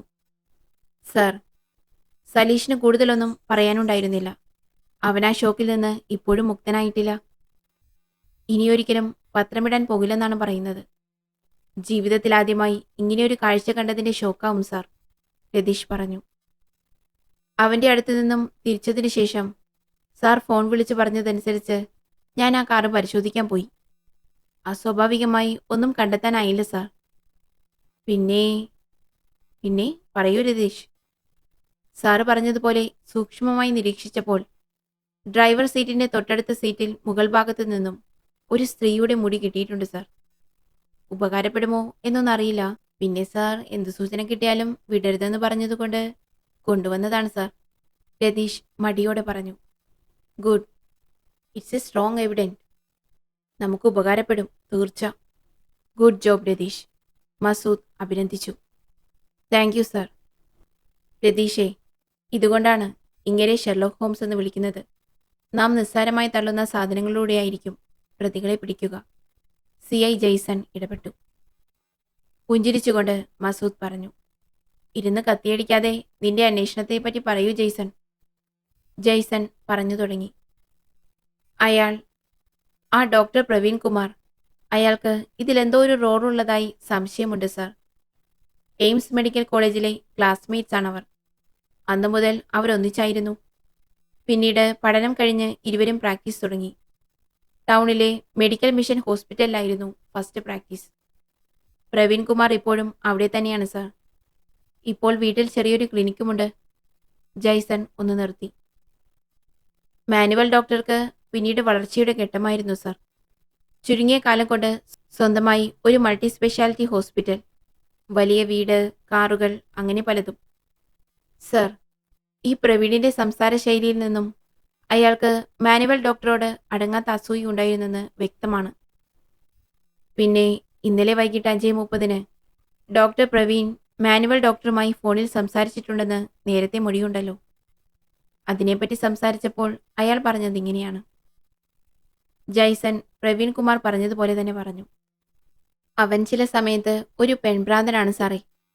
ഇന്നലെ ഞാൻ വിളിച്ചപ്പോൾ അവൻ്റെ റൂമിൽ ഒരെണ്ണമുണ്ടെന്ന് പറഞ്ഞു. അതും പറഞ്ഞ് ഞാൻ കളിയാക്കിയപ്പോൾ അവനതിഷ്ടായില്ല. അവൻ ദേഷ്യപ്പെട്ട് ഫോൺ കട്ടാക്കി. ജയ്സൺ തുടർന്നു. സർ, നേരത്തെ നമ്മൾ വിട്ടുപോയ ഒരു കാര്യമുണ്ട്. ഡോക്ടർ പ്രവീണിന്റെ ഫോണിലേക്ക് മെസ്സേജ് ഡെലിവർ ആയിരിക്കുന്നത് കൃത്യം 3:50-നാണ്. പോസ്റ്റ്മോർട്ടം റിപ്പോർട്ട് അനുസരിച്ച് 3:30 മുമ്പായി മരണം സംഭവിച്ചിട്ടുണ്ട്. അപ്പോൾ ഈ മെസ്സേജ് ഒരു പ്രഹസനമാകാൻ സാധ്യതയുണ്ടല്ലോ സർ. മാത്രമല്ല, മെസ്സേജിൽ തന്റെ സ്വത്ത് മുഴുവനായി പ്രവീണിനെ ഏൽപ്പിച്ചതായി പറയുന്നുമുണ്ടല്ലോ. പിന്നെ നേരത്തെ സാർ പറഞ്ഞിരുന്നല്ലോ, ഒരു ഡോക്ടറാണ് ഇത് ചെയ്തതെന്ന്. അതും കൂടി ചേർത്ത് വായിക്കുമ്പോൾ... പ്രതീക്ഷയോടെ ജയ്സൺ മസൂദിന്റെ മുഖത്തേക്ക് നോക്കി. പുഞ്ചിരിച്ചുകൊണ്ട് മസൂദ് ചോദിച്ചു, എന്നിട്ട് നീ ഈ കാര്യം അയാളോട് പറഞ്ഞില്ലേ? പറഞ്ഞു സർ. അയാളപ്പോൾ എന്നോട് ദേഷ്യപ്പെടുകയാണ് ചെയ്തത്. ഏതോ MLA-യുമായി ബന്ധമുണ്ടെന്ന് പറഞ്ഞ് എന്നെ ഭീഷണിപ്പെടുത്തുകയും ചെയ്തു. മസൂദ് ചിരിച്ചുകൊണ്ട് പറഞ്ഞു, നമുക്കിതിനൊന്നും സമയമായിട്ടില്ല ജയ്സൺ. നേരത്തെ നീ പറഞ്ഞല്ലോ, നമ്മൾ വിട്ടുപോയ കാര്യമെന്ന്. ഞാൻ പോസ്റ്റ്മോർട്ടം റിപ്പോർട്ട് കേട്ടപ്പോഴേ ശ്രദ്ധിച്ച കാര്യമാണത്. നേരത്തെ നമ്മൾ പിരിഞ്ഞപ്പോൾ ഞാൻ ആദ്യം പോയത് ബീച്ച് റോഡിലേക്കാണ്. വളരെ കുറഞ്ഞ നെറ്റ്വർക്ക് കവറേജുള്ള ഒരു ഏരിയയാണത്. അവിടെ നിന്നും എൻ്റെ ഡാറ്റ ഓൺ ചെയ്ത് ഞാൻ എൻ്റെ വൈഫിന് ഒരു മെസ്സേജ് അയച്ചു നോക്കി. 18 മിനിറ്റ് കഴിഞ്ഞാണ് ആ മെസ്സേജ് സെൻഡായത്. പിന്നീട് ഞാൻ കേസ് ഫയൽ നോക്കിയപ്പോൾ ഡോക്ടറുടെ സിം കാർഡ് എന്നെപ്പോലെ തന്നെ BSNL ആണ്. അതോടെ ആ സംശയം തീർന്നല്ലോ. പിന്നെ ഇഞ്ചെക്ട് ചെയ്തത് ഒരു ഡോക്ടറാണെന്ന കാര്യം, അത് നമ്മുടെ നിഗമനം മാത്രമാണ്. ഒരുപക്ഷെ യാദൃശ്ചികമായി സിറിഞ്ച് കൃത്യം ഞരമ്പിലേക്ക് തറച്ചതാകാം. അതുമല്ലെങ്കിൽ മർമ്മങ്ങളെയും ഞരമ്പുകളെയും പരിചയമുള്ള ഒരു കളരിക്കാരനോ നാടൻ വൈദ്യനോ ആരുമാകാം. നമുക്ക് കൃത്യമായ എവിഡൻസ് ഇല്ലാതെ ആരെയും സംശയിച്ചുകൂടാ. പിന്നെ സ്വത്തേൽപ്പിച്ച കാര്യം, സ്വന്തമായി കുടുംബങ്ങളൊന്നും നാട്ടിലില്ലാത്ത ആൾ തന്റെ വിശ്വസ സുഹൃത്തിനെ അല്ലാതെ ആരെയാടോ സ്വത്തേൽപ്പിക്കുക? പിന്നെ കുറ്റം ചെയ്യാത്ത ഒരാളെ കുറ്റവാളിയെന്ന് വിളിച്ചാൽ ആർക്കായാലും ദേഷ്യം പിടിക്കില്ലേ? അയാൾ MLA വിളിക്കുമെന്ന് പറഞ്ഞല്ലേ ഉള്ളൂ. ദേഹത്ത് കൈവയ്ക്കാഞ്ഞത് ഭാഗ്യം. മസൂദ് ചിരിച്ചു. കൈവച്ചിരുന്നെങ്കിൽ കാണായിരുന്നു, ജയ്സൺ പിറുപിറുത്തു. എന്താ? മസൂദ് ചോദിച്ചു. ഒന്നുമില്ലേ, ഞാൻ വിട്ടു. നമുക്ക് ആളെ മാറ്റിപ്പിടിക്കാമേ. ജയ്സൺ കൈയൊഴിഞ്ഞു. എന്നുവെച്ച് അയാളെ നാം വിടുന്നില്ല. നമ്മുടെ നിരീക്ഷണത്തിലായിരിക്കണം അയാളുടെ നീക്കങ്ങളും. എനിവേ, മീര പറയൂ, തന്റെ അന്വേഷണം എന്തായി? മീരയിലേക്ക് തിരിഞ്ഞ് മസൂദ് ചോദിച്ചു. സാറ് പറഞ്ഞതുപോലെ ഞാൻ ഹോസ്പിറ്റലിലെത്തി. എല്ലാവരും എന്നോട് നന്നായി സഹകരിച്ചു. പ്രത്യേകിച്ചും മാനേജർ ഡോക്ടർ അലി ഹുസൈൻ. വളരെ നന്നായി പെരുമാറാൻ അറിയുന്ന ആളാണ്. A very good personality. അത് പറയുമ്പോൾ മീരയുടെ മുഖത്തെ സന്തോഷം മസൂദ് ശ്രദ്ധിച്ചു. മാത്രമല്ല സാർ, MDയുടെ മരണത്തിൽ അവർ അസ്വസ്ഥരുമാണ്. കാരണം സ്റ്റാഫിനോട് ഡോക്ടർ മാനുവൽ വളരെ കൂളായിരുന്നു എന്നാണ് അറിയാൻ കഴിഞ്ഞത്. സാലറിക്ക് പുറമെ സ്പെഷ്യൽ ബോണസുകളെല്ലാം വളരെ കൃത്യമായി നൽകുന്നു എന്നതിനാൽ അവിടുത്തെ മുഴുവൻ സ്റ്റാഫും സംതൃപ്തരാണ്. മാത്രമല്ല, അവിടുത്തെ കൂടുതൽ സ്റ്റാഫും ഹോസ്പിറ്റലിലെ തുടക്കകാലം മുതൽ അവിടെയുള്ളവരാണ്. മാനേജർ എങ്ങനെയാ, ഇളവനാണോ? മസൂദ് ഇടയ്ക്ക് കയറി. No sir, he's young. ഒരു നല്ല ചെറുപ്പക്കാരനാണ്, മീര പെട്ടെന്ന് പ്രതികരിച്ചു. കേട്ടോ ജയ്സ, നമ്മളൊരു കല്യാണാലോചനയ്ക്ക് ഒരു ഹോസ്പിറ്റലിലേക്ക് പോകേണ്ടി വരുമെന്ന് തോന്നുന്നു. പുഞ്ചിരിച്ചുകൊണ്ട് മസൂദ് പറഞ്ഞു. ചമ്മലോടെ മീര പറഞ്ഞു. ഏയ്, അവർ മുസ്ലിങ്ങളാ സാറേ. അപ്പോ ക്രിസ്ത്യാനിയായിരുന്നേ നോക്കാമായിരുന്നു അല്ലേ? ഒന്ന് പോ സാറേ, തമാശ പറയാതെ. ഓക്കെ, പറയൂ, എന്നിട്ട്? ഫുൾ വിസിറ്റേഴ്സ് ലിസ്റ്റ് അവർ നൽകി സാർ, മീര തുടർന്നു. ഡോക്ടർ മാനുവൽ ENT സ്പെഷ്യലിസ്റ്റ് ആയിരുന്നു. അദ്ദേഹത്തിന്റെ പേഷ്യൻസ് ലിസ്റ്റിന്റെ കോപ്പി ഞാൻ വാങ്ങിയിട്ടുണ്ട്. പിന്നീട് സാറ് പറഞ്ഞതുപോലെ പേഴ്സണൽ വിസിറ്റേഴ്സിനെ പറ്റി അന്വേഷിച്ചു. അവർക്കറിയാവുന്നൊരു ലിസ്റ്റ് തന്നു. കൂടുതലും ഉന്നതരായ ആളുകളാണ് സാർ. പിന്നെ മാനുവൽ ഡോക്ടർക്ക് മാത്രം അറിയാവുന്ന ചിലരുണ്ട്, കൂടുതലും സ്ത്രീകൾ. അവരുടെ പേരുകൾ പോലും സ്റ്റാഫുകൾക്കാർക്കും അറിയില്ല. പലപ്പോഴും പലരാണ് വരാറ് എന്ന് പറഞ്ഞു. സ്ത്രീ വിഷയത്തിൽ മാനുവൽ ഡോക്ടർ ഒരു ദുർബലനായിരുന്നുവെന്ന് അവരെല്ലാവരും ഉറപ്പിച്ചു പറഞ്ഞു. പക്ഷേ സാർ, അവിടെ റിസപ്ഷനിൽ നിൽക്കുന്ന ലേഡി സ്റ്റാഫ് എന്നോട് ഒരു പെണ്ണിനെ പറ്റി പ്രത്യേകം പറഞ്ഞു. പ്രത്യേകമായ ശരീരഘടനയും മുഖഭാവവുമുള്ള ഒരു പെണ്ണ്. ഏകദേശം 2 മാസക്കാലമായി ഡോക്ടറെ പലപ്പോഴായി കാണാൻ വരാറുണ്ടെന്ന് പറഞ്ഞു. അവരിലെന്തോ ദുരൂഹതയുണ്ടെന്ന് ആ സ്റ്റാഫ് തറപ്പിച്ചു പറയുന്നുണ്ട് സാർ. മീര നിർത്തി. നല്ല ഉയരമുള്ള വെളുത്ത ശരീരമുള്ള ഒരു സ്ത്രീയല്ലേ? മസൂദ് ചോദിച്ചു. അതെ സാർ. സാറിനറിയുമോ അവരെ? മീര അത്ഭുതത്തോടെ തിരിച്ചു ചോദിച്ചു. ഇല്ല, പക്ഷേ അറിയേണ്ടി വരും. ബാക്കി പറയൂ. സാർ, ഇന്നലെ അവർ ഡോക്ടറെ കാണാൻ വന്നിരുന്നു. വൈകിട്ട് 4:15 വന്ന് 5:45 തിരിച്ചുപോയത്. സാധാരണ ഡോക്ടറെ കാണാൻ വരുന്ന സ്ത്രീകൾക്ക് ചിലപ്പോഴൊക്കെ പണം ഹോസ്പിറ്റലിൽ നിന്ന് നൽകാറുണ്ട്. പക്ഷേ ഈ സ്ത്രീ ഒരിക്കലും ക്യാഷ് കൗണ്ടറിലേക്ക് വന്നിട്ട് പോലുമില്ല. പക്ഷേ ഇന്നലെ അവർ തിരിച്ചു പോകുമ്പോൾ കൗണ്ടറിൽ നിന്നും 1,00,000 രൂപ വാങ്ങിയിട്ടുണ്ട് സാർ. മൂവരും അത്ഭുതത്തോടെ മസൂദിന്റെ മുഖത്തേക്ക് നോക്കി. അവരുടെ ചിത്രം പതിഞ്ഞ CCTV ഫുട്ടേജുകൾ ഉണ്ടാവുമല്ലോ അവിടെ? മസൂദ് ചോദിച്ചു. ഉണ്ട് സാർ, അത് ഞാൻ കൊണ്ടുവന്നിട്ടുണ്ട്, മീര ആവേശത്തോടെ പറഞ്ഞു. Good, play it right now. ഈ ലാപ്ടോപ്പിൽ കണക്ട് ചെയ്യൂ, മസൂദ് തന്റെ ലാപ്ടോപ്പ് ചൂണ്ടിക്കാണിച്ചുകൊണ്ട് പറഞ്ഞു. CCTV ഫുട്ടേജിലൂടെ അവർ 4 പേരും കൂടി കണ്ടു ആ സ്ത്രീയെ. കൂടുതൽ ക്ലോസായ ദൃശ്യങ്ങളില്ലെങ്കിലും ആ സ്ത്രീയെ കണ്ടപ്പോൾ അവർ 4 പേരും അമ്പരന്നുപോയി. ഉയരമുള്ള വെളുത്ത ശരീരം, വലിയ കണ്ണുകൾ, അവരുടെ നടത്തത്തിന് വരെ വല്ലാത്തൊരു അസാധാരണത്വമുണ്ടായിരുന്നു. ഇവർ തന്നെയാണ് ഇന്നലെ ഡോക്ടറുടെ വീട്ടിൽ വന്ന് ഡോക്ടറെ കൂട്ടിക്കൊണ്ടുപോയത്. ഡോക്ടറുടെ വീട്ടിലെ ഫുട്ടേജ് കണ്ടത് ഓർത്തെടുത്ത് മസൂദ് പറഞ്ഞു. അതുകേട്ട് മൂവരും അത്ഭുതപ്പെട്ടുപോയി. ആ സംഭവങ്ങൾ തോമസ് കുട്ടിയിൽ നിന്ന് കിട്ടിയതുപോലെ മസൂദ് അവർക്ക് വിവരിച്ചു കൊടുത്തു. മീര, കൗണ്ടറിൽ നിന്ന് ആ സ്ത്രീ പണം വാങ്ങിയത് മാനുവൽ ഡോക്ടറുടെ നിർദ്ദേശപ്രകാരമല്ലേ? മസൂദ് മീരയോട് ചോദിച്ചു. അതെ സാർ, അത് ഡോക്ടർ അലി ഹുസൈനും പറഞ്ഞു. മാനുവൽ ഡോക്ടർ അങ്ങനെ ഇടയ്ക്കിടെ കൗണ്ടറിൽ നിന്ന് സ്ത്രീകൾക്കായി പണം നൽകുന്ന കാര്യം. അല്പനേരം 4 പേരും നിശബ്ദരായി. മീര, ഇനിയെന്തെങ്കിലും? മസൂദ് പ്രതീക്ഷയോടെ ചോദിച്ചു. ഇല്ല സാർ, ഇതല്ലാതെ അസ്വാഭാവികമായി അവിടെ നിന്ന് ഒന്നും കിട്ടിയില്ല. പിന്നെ ആ സ്ത്രീ ഇനി എപ്പോൾ അവിടെ വന്നാലും പെട്ടെന്ന് തന്നെ അവരറിയാതെ നമ്മളെ വിവരമറിയിക്കാൻ ഏൽപ്പിച്ചിട്ടുണ്ട്. That's good. ഏതായാലും ഇന്ന് നാം പിരിയുകയാണ്. നാളെ രാവിലെ 8 മണിക്ക് നാം ഇവിടെ വീണ്ടും കാണും. അപ്പോഴേക്കും എനിക്ക് ചില ജോലികൾ പൂർത്തിയാക്കാനുണ്ട്. സർ, അപ്പോൾ ഉറക്കമൊന്നുമില്ലേ? സമയം 11 മീര ആശങ്കയോടെ ചോദിച്ചു. ഓ, സാറിന്റെ ഉറക്കമൊന്നും ഇനി നോക്കണ്ട മീര. ഇനിയായിരിക്കും പലതും പഠിക്കാനും പരീക്ഷിക്കാനുമൊക്കെ തുടങ്ങുക. ഷെർലക് ഹോംസ് അല്ലേ? ഇപ്പോൾ തന്നെ എൻ്റെ വൈഫിന് പുള്ളിക്കാരൻ്റെ വൈഫിൻ്റെ കോൾ വന്നിട്ടുണ്ടാകും. ഞാനേതായാലും കൂടണേട്ടെ. നമ്മൾ ഷെർലക് ഹോംസ് ഒന്നല്ലല്ലോ, ജയ്സൺ പരിഹസിച്ചുകൊണ്ട് പറഞ്ഞു. അവർ തമ്മിലുള്ള ബന്ധം അത്രയ്ക്കും ദൃഢമായിരുന്നു. എല്ലാവരും ഹസ്തദാനത്തോടെ ഗുഡ് നൈറ്റ് പറഞ്ഞു പിരിഞ്ഞു. മസൂദ് അപ്പോഴും ചിന്താകുലനായിരുന്നു. എന്തോ എവിടെയോ കണക്റ്റ് ആയില്ല എന്ന് ആ മുഖത്തു നിന്നും വായിച്ചെടുക്കാം. ലാപ്ടോപ്പിൽ ആ സ്ത്രീയുടെ ചലനങ്ങൾ നിരീക്ഷിച്ച് മസൂദ് വീടണയുമ്പോഴേക്കും 12:30 ഭാര്യ സൽമ പരിഭവത്തോടെ പറഞ്ഞു. ലേറ്റ് ആകുമ്പോൾ ഒന്ന് വിളിച്ചു പറഞ്ഞുകൂടേക്ക. അങ്ങോട്ട് വിളിച്ച് ശല്യപ്പെടുത്തണ്ടെന്ന് കരുതിയ ഇത്രയും നേരം ഞാൻ വിളിക്കാതിരുന്നത്. നിന്നെപ്പോലെ ക്ഷമയുള്ള ഒരു പെണ്ണിനെയാണ് എന്നെപ്പോലെ ഒരു പോലീസുകാരന് ബെസ്റ്റ് കേട്ടോ, മസൂദ് തിരിച്ചു പറഞ്ഞു. സോപ്പിടാതെ വല്ലതും കഴിച്ച് കിടക്കാൻ നോക്ക്. മോനുറങ്ങിയോടി? പിന്നെ നിങ്ങളെപ്പോലെ ഉറക്കൊഴിക്കാൻ അവനൊരു പോലീസുകാരനൊന്നല്ലല്ലോ. അവനുറങ്ങിയിട്ട് സമയം കുറേയായി. അവർ ഭക്ഷണം കഴിച്ചു കിടന്നു. നേരം പുലർന്നു. മസൂദ് മകൻ ഹാദിയോടൊപ്പം ഷട്ടിൽ കളിച്ചുകൊണ്ടിരിക്കുമ്പോഴാണ് ഫോൺ ബെല്ലടിച്ചത്. ടെൻഷനോ തലപ്പുണ്ടാകുന്ന ജോലിയോ ഉണ്ടാകുമ്പോൾ മാത്രമുള്ള ഒരു റിലാക്സേഷനാണ് മകനോടൊത്തുള്ള ഈ ഷട്ടിൽ. അതിന് നിശ്ചിത സമയമൊന്നുമില്ല. മീര എസ്ഐയാണ്, സൽമ ഫോൺ കൈമാറുമ്പോൾ പറഞ്ഞു. മസൂദ് ഫോൺ അറ്റൻഡ് ചെയ്ത് ചെവിയോടടുപ്പിച്ചു. പറയൂ മീര, ഗുഡ് മോർണിംഗ്.